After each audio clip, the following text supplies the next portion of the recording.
fa ny miarabantsika rehetra ndray ry namako malala fakahita amin'ity fandarana tiantsika iny fandarana mamitsika kopakopa tanana re manao eto tanindrazana any ampitan-dranomasina amin'ny toerana rehetra izay misy antsika ary mankasitraka anao manaraka izao taridalana izao miseho ny fihetsika tsara ataonareo amin'ny fanamariana réaction zany ao anatin'ireny tambajotra ireny mankasitraka tompo mampirisika antsika ny loha hevitra androany mba hitoetra eo amin'ny fiantsoana sy ny fifidianana antsika mazotoa mampitoetra ny fiantsoana antsika sy ny fifidianana antsika ao am-petera faharoa toko voalohany andininy fahafolo sandraiky ambin'ny folo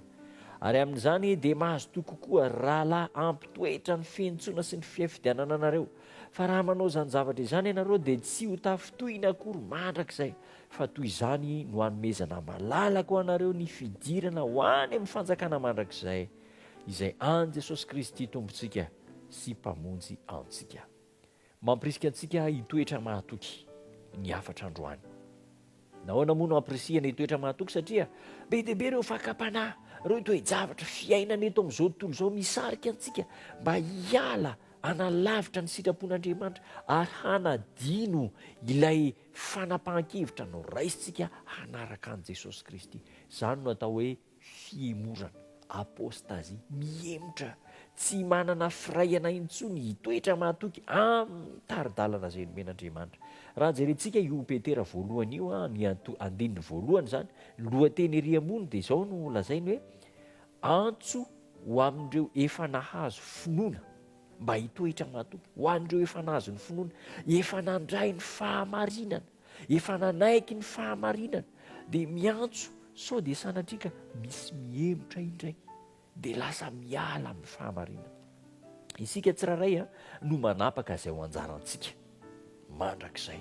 ary miankina tanteraka amintsika no azontsika ny fiainana mandrakizay na tsy azontsika ny fiainana mandrakizay iainantsika ve ireo lesona izay omeny tenin'Andriamanitra mba afikiritsika ve ny afatrafatra taridalana fanabeazana omen'Andriamanitra antsika voalaza ao amin'ny tenin'Andriamanitra voalaza ao avokoa ny ireo tsipirin-javatra rehetra tokony hiainan'ny zanak'Andriamanitra hiainantsika ve izany toe-javatra izany arahantsika ve izany taridalana izany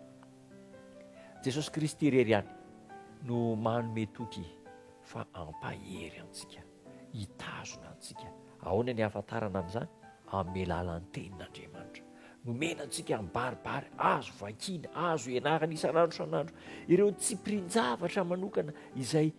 tokony hiainantsika ampijoro ny finoantsika